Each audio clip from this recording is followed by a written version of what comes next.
You're in Mr. Midnight Horror, where the most relentless and brutal stories come to life.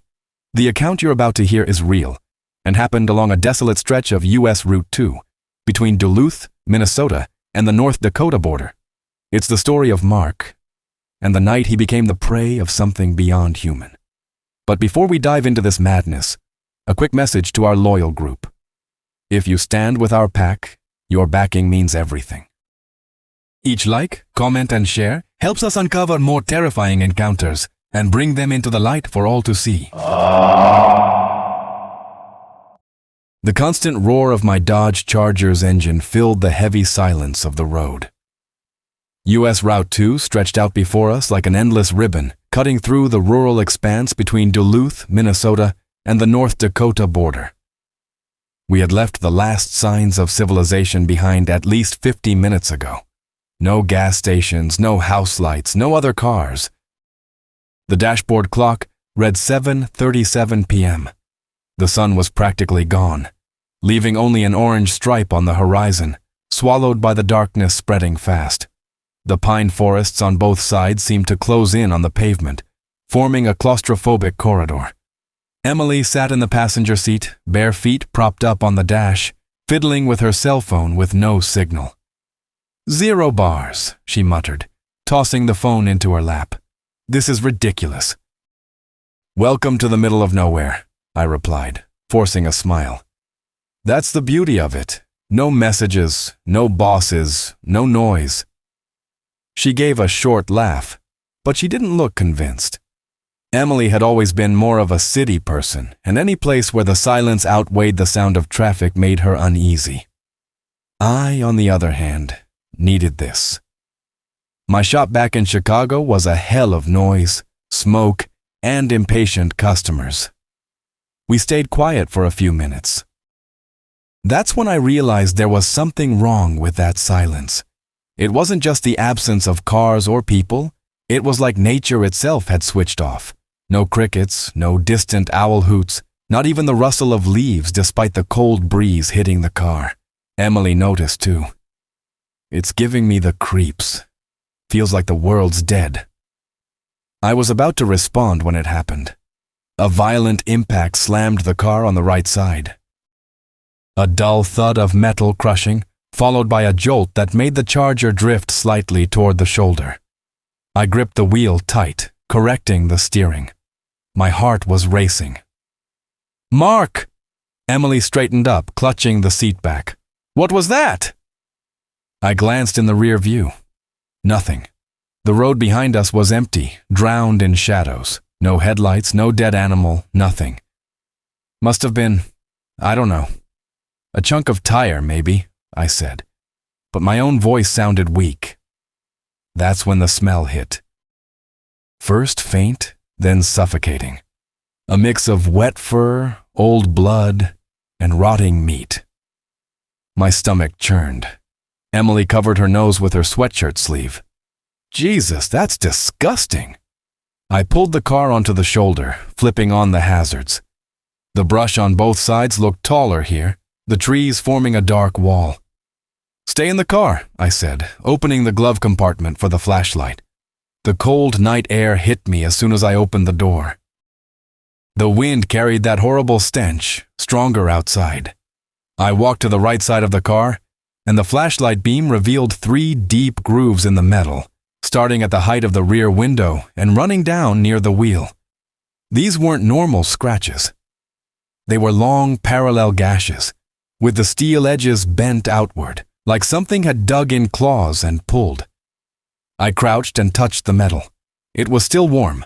My gut twisted. Behind me, a twig snapped. I swung the flashlight up, the beam shaking in my hand. The light cut through the darkness between the trees and landed on 2 glowing points. Eyes shining an intense yellow, staring at me without blinking. They were almost 7 feet off the ground. "Mark!" Emily's voice came muffled from inside the car. "What is that?" I didn't answer. My whole body was on high alert. The figure took a step forward, and the little light revealed a tall, upright silhouette covered in dark fur. The arms were too long, ending in hands with elongated fingers and curved claws that caught the light. The sound it made wasn't a normal growl. It was deep, vibrating, like a heavy engine idling mixed with a muffled scream. I felt it in my chest. "Get in the car!" I yelled, already running. The thing stepped closer. I leapt inside, slammed the door, and fired up the engine. I floored it, tires squealing. In the mirror, I could still see those eyes locked on us until the darkness swallowed them. But the smell. The smell lingered, clinging to my skin. Emily shook in her seat, gripping the seatbelt like it would save her. "What the hell was that, Mark?" "I don't know, and I don't want to find out," I said, speeding up. That's when the sound came. Footsteps, heavy, fast, keeping pace with the car. I glanced right and nearly lost control. Something was running along the roadside, matching our speed just yards away. In the flickering glow of the streetlights, I saw its shape. Broad shoulders, muscles shifting under fur, mouth open to reveal long, razor-like teeth. Emily screamed. The monster turned its head toward the car while running, and I saw those eyes glow again. There was no doubt. It was hunting us.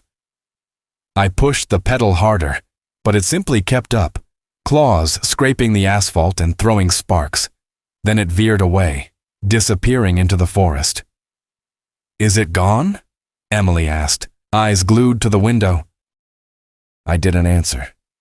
Deep down, I knew this wasn't over. The car tore down the asphalt like a bullet, but the feeling that something still followed us was suffocating. I kept my eyes on the road, but every shadow in the corner of my vision made my muscles tense. Emily said nothing. She was curled in her seat, breathing too fast, her face pale. "I think we shook it," I murmured, more to convince myself than to calm her. She stared at me wide-eyed. "You saw the size of that thing, Mark? That's no ordinary animal." I didn't reply. I just slowed down and pulled over again, this time where the road widened into a patch of dirt. The engine idled under my hands. I grabbed the flashlight and got out. The cold hit me again, the stench weaker now but still present. I walked around the car. On the right side, where I'd seen the scratches before, I noticed something new. Tufts of dark fur stuck to the dented metal, like the creature had scraped its whole body there. I touched one, coarse, thick, and unsettlingly alive. Emily cranked the window open with a squeak. "Mark, don't just stand there. Let's go." I ignored her and crouched for a closer look. On the ground beside the car were fresh tracks in the dirt. Huge prints, almost human-shaped but elongated, with 3 deep claw marks at the front. Each was about a foot long. "Jesus Christ," I muttered. The silence broke with another crack from the woods. I raised the flashlight toward the sound. Branches snapped, leaves rustled, and a low, steady noise, almost a growl, grew closer. "Mark!" Emily was shouting now. "Let's go now!" Instinct took over. I ran to the door, jumped in, and threw it in gear. I sped off, kicking up dust behind us. In the mirror, the darkness seemed to swallow us whole. "Don't stop this car until we hit a town," Emily said, clutching the belt until her knuckles went white. "I'm with you on that." But something told me it wouldn't be that simple. It didn't take long for the sound to return. A metallic scraping, this time from above. I looked in the rearview mirror and saw the roof dent slightly. The metal groaned and the car rocked as if something had jumped onto it. Emily screamed and ducked. "It's on top, Mark!" I could only think of 2 options, shake it off or be torn apart. I slammed the brakes hard. The car skidded, and I heard a heavy thud behind us, like a body hitting the asphalt. But there was no time to celebrate. The shadow stood up, lit by the taillights, and ran toward us again. I floored it. The thing vanished from the beam of the headlights, but the pounding footsteps returned, faster this time. Each second it seemed closer. Then an impact at the rear sent the car lurching forward violently. Emily's head hit the dash, and she groaned in pain. "Damn it!" I shouted, fighting for control. "Hang on!" On the right side, massive claws appeared, scraping the glass of the rear window. The sound was high-pitched, piercing, like nails on a chalkboard. Without thinking, I jerked the car left, swerving partly into the opposite lane, then yanked it hard right. The sudden motion threw the creature off, or so I thought, until I heard the rear glass shatter. Emily turned and let out a scream that froze my blood. "It's coming in!"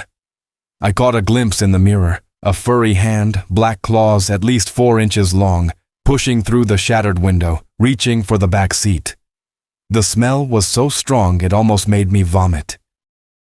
With one hand on the wheel, I reached for the lug wrench in the glove compartment. I swung it hard against the claw. The creature let out a deafening roar and pulled its hand back. I took the chance and gunned it. For a few minutes, the only sounds were the screaming engine and my pounding heart. Emily trembled, tears streaking her face. "Mark, we're not going to survive. We're not." "Shut up." "Yes, we will." But even I didn't believe it. The road stretched on endlessly, the sky now completely black. No moon, just heavy clouds. Everything in me screamed that this wasn't a random encounter. That thing was hunting us, and it wasn't going to stop. The speedometer was pushing past 90 miles an hour, and still, I had the sick feeling it could catch us any time. My fingers locked around the steering wheel, rigid, sweat trickling down my neck. Emily kept her gaze fixed on the passenger window, like any movement in the dark might announce the end. Then something darted across the road ahead, a quick, massive shadow almost the size of the car. I hit the brakes on instinct, the Charger shrieking in protest, sliding over the cold asphalt. The headlights caught the creature for a split second as it crossed, 8 feet tall, covered in thick fur, absurdly muscular, and with a head like a deformed wolf, long snout, and teeth like blades. "It's him!" Emily screamed, clutching my arm. There was no time to think. The monster, which had vanished to the side of the road, reappeared just as fast, running parallel to the car. With each leap, its claws dug into the asphalt, sending black chips flying. I pushed the car harder, trying to keep control, but it stayed beside us, turning its head to lock those golden eyes on me, glowing in the dark like headlights. Then it did something that froze me inside. It smiled.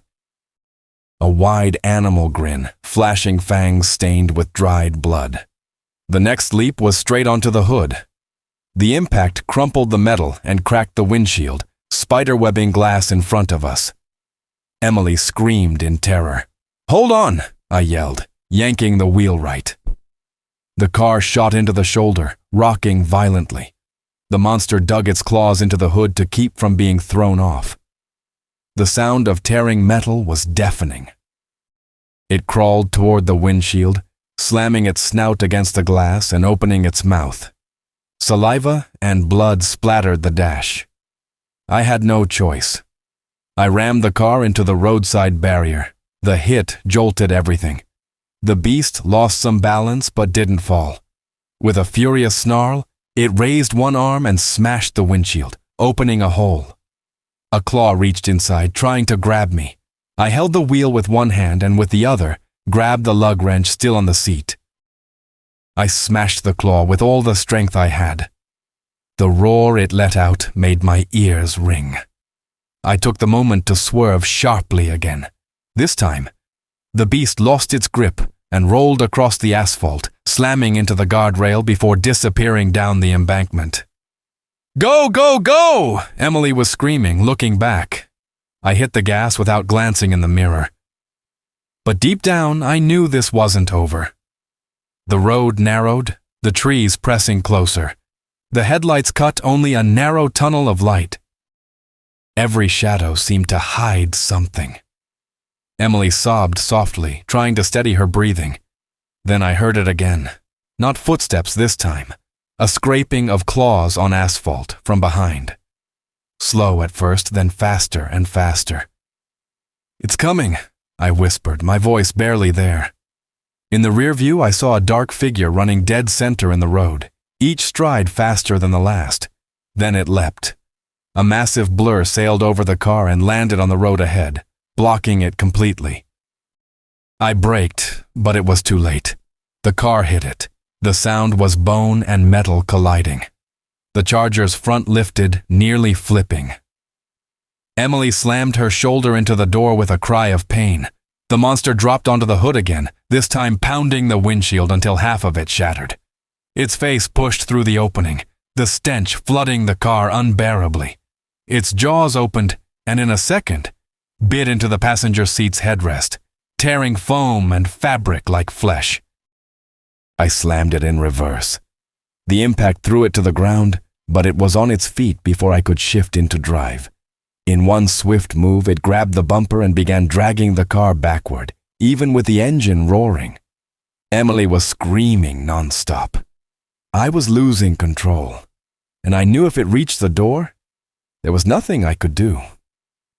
That's when lights appeared on the horizon, coming from the opposite direction. High beams from a truck. Horns blared, and for a second, I thought we might have a chance. The monster seemed to notice, too. It released the car and darted to the shoulder, vanishing into the woods like a ghost.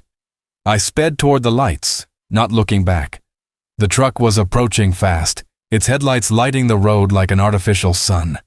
I eased off slightly, waving desperately with my arm out the window.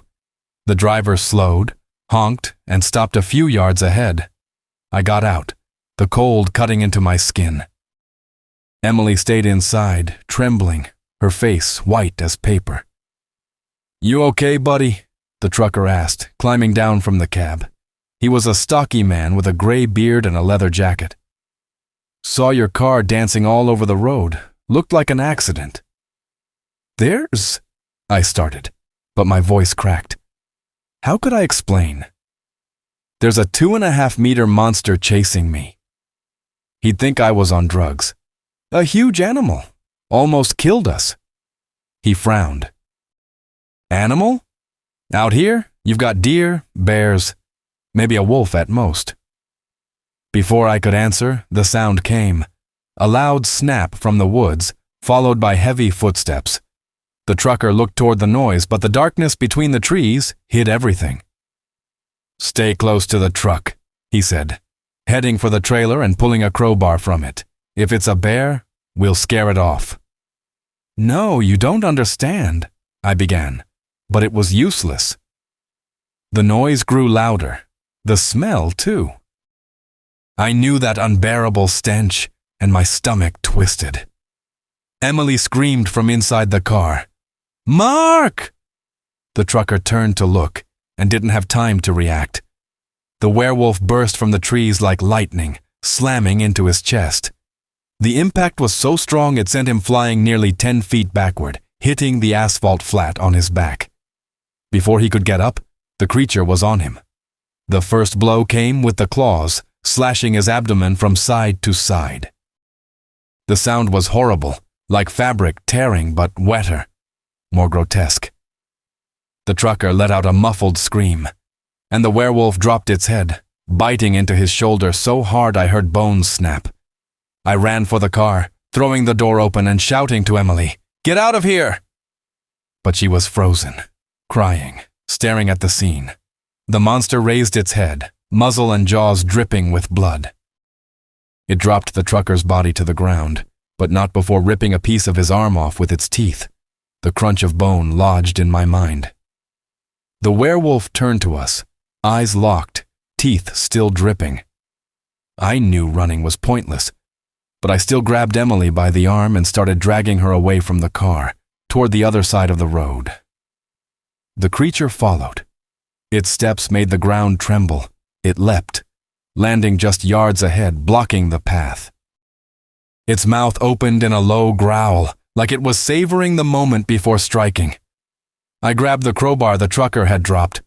I gripped it tight, trying to keep Emily behind me. When it lunged, I swung with all my strength at the side of its head. The blow made the monster step back and let out a pained grunt, but it wasn't enough. It struck again, this time landing a hit. The claws tore through my jacket and opened 3 deep slashes across my chest. The pain was instant, burning like fire. I fell on my back, the air knocked out of my lungs. Emily screamed my name, but the werewolf was already on me. I saw every detail, the blood-matted fur, the yellowed fangs, the nostrils flaring like it was breathing in my death. Then headlights cut across the road again. Another vehicle was coming. The monster looked at the lights, then at me, and jumped down the embankment, vanishing into the dark. Emily dropped to her knees beside me, pressing her hands to my bleeding chest. I could barely breathe, and that's when I understood. It was playing with me. It could have killed me right then, but it didn't want to. Not yet. The second car slowed when it saw the scene on the road. My car stopped, the abandoned truck, a body torn apart on the asphalt, and me on my knees, covered in blood. Emily waved frantically. It was an old pickup truck, extended cab, with 2 men inside. The driver, a thin guy in a cap, rolled down the window. What the hell happened here? Emily nearly climbed through the window. There's a giant animal. It killed a man. It's coming back any second. The driver looked at the older man in the passenger seat and gestured for him to open the door. Get in quick. Emily and I climbed into the back of the pickup. Minutes later, we were speeding down the dark road, the cold wind hitting my face. I tried to slow the bleeding from my chest with my shirt, but the fabric was already soaked. The driver pushed the truck hard, but after about 10 minutes, it began to sputter. Damn, he muttered. I don't think this piece of crap's gonna hold. There's an abandoned gas station a mile or so ahead. We'll stop there and see if I can fix it. Emily and I exchanged looks. An abandoned gas station in the middle of nowhere wasn't exactly safe, but staying on the road was suicide. We reached the station. It was a low, grimy building with broken windows and rusted gas pumps. The sign hung by a single bolt, creaking in the wind. Beside it, a maintenance garage stood with its doors open, black inside like a gaping mouth. We got out and helped push the truck near the garage. The driver started working under the hood while the passenger, Hank, pulled a shotgun from the cab. Better safe than sorry. We stepped into the station building. The smell of mold and rust burned the nose. In the corner were old boxes, a broken counter, and piles of junk. And there was something else. A man. He was sitting on the floor, leaning against the wall, panting, his clothes covered in dust and dried bloodstains. Jesus, are you okay? Emily ran to him. The man slowly lifted his head. His eyes were wide, and he was trembling. You need to get out of here, he whispered. Why? I asked. He looked toward the door with pure terror in his face. It followed me here. Before we could react, the sound came. Heavy footsteps on the asphalt, closing in. A low, drawn-out growl that made my stomach sink. Hank raised the shotgun and aimed at the entrance. What is it? A bear! The door glass exploded. The werewolf leapt inside, landing on the injured man before he could scream. Its claws sliced through his chest like paper, blood spraying toward us, splattering the floor and walls. Emily screamed and threw herself backward. The monster lifted the man into the air, still alive, and bit into his neck, ripping out a chunk of flesh. The sound was nauseating, a mix of snapping and wet chewing. Hank fired. The blast was deafening in the closed space. The shot hit the creature's shoulder, but it only stepped back once, dropping the mangled body to the ground. Then it turned to Hank and charged with impossible speed. He tried to fire again, but the claws were already on him. One swipe and his chest opened in an arc of blood. He dropped to his knees, hands clutching at his insides, before falling dead. Emily and I bolted for the back of the station, tripping over debris and broken boxes. Behind us, I heard claws scraping the floor, mixed with a furious snarl. We burst into a smaller room, probably a storage area. I shut the door and shoved a shelving unit against it. It wouldn't hold long, but maybe it would buy us seconds. The monster slammed into the door, nearly knocking me off my feet. The wood cracked. Emily clutched a crowbar she'd found in the corner, her hands shaking. "Mark, we're not getting out alive." I looked at her, feeling the weight of truth in those words. "Then we'll make it cost." Another hit, and the door began to splinter. I could already see claws punching through the wood, trying to force a way in. The fetid smell filled the room, and right then, I realized we weren't in a refuge. We were in a trap. The door finally gave way. The shelving unit we'd shoved in front toppled aside like it was made of cardboard. The werewolf entered, hunched over, its wide shoulders nearly brushing the narrow storage room walls.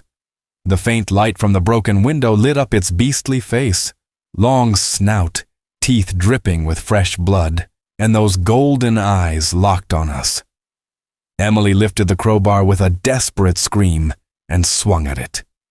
The iron struck the creature's jaw, but instead of backing off, it pushed forward, yanking the weapon from her hands and tossing it aside with a sharp flick. "Emily!" I shouted, running to shove her back, but the huge paw had already closed around her arm. The crack of the bone breaking echoed through the room. Emily screamed in agony and dropped to her knees. Without thinking, I grabbed the discarded tool and attacked. I slammed it into the side of the monster's head hard enough to feel the impact vibrate through my entire arm. It stepped back once, but its reaction was instant. A swipe of its claws tore across my side, ripping through skin and muscle. The pain exploded, nearly making me drop the weapon. Emily tried to pull away, but the creature grabbed her by the hair, lifting her as if she weighed nothing. The growl morphed into a high-pitched roar, almost like a distorted human scream, making the glass in the small window tremble. "Let her go!" I charged with the crowbar and drove the tip into its shoulder. Thick, dark blood poured out. It looked at me, and for an instant, it hesitated. That was when I noticed something strange. The eyes didn't hold only rage. There was something else. Recognition, not of me, but of Emily. The creature turned its face back to her, and its lips moved as if trying to form a word. The sound came out distorted, guttural, but it was enough to freeze my blood. Even through tears and pain, Emily's eyes went wide. My God. The moment shattered with a noise outside. Maybe a piece of the roof giving way. The werewolf dropped Emily to the floor, turned its head like it was listening to something we couldn't hear, then looked back at me. It stepped close enough that I could feel its hot breath on my face. A claw lightly touched the open wound along my side, smearing the blood. Then it slowly pulled back. Without warning, it leapt through the window, smashing what was left of the glass, and vanished into the night. I stood frozen, breathing hard, trying to process what had just happened. Emily groaned in pain, cradling her broken arm. I pulled her close and whispered, "We need to get out of here before it changes its mind." I helped her up, and together, limping and stumbling, we stepped past Hank's shredded body and the man the creature had killed at the entrance.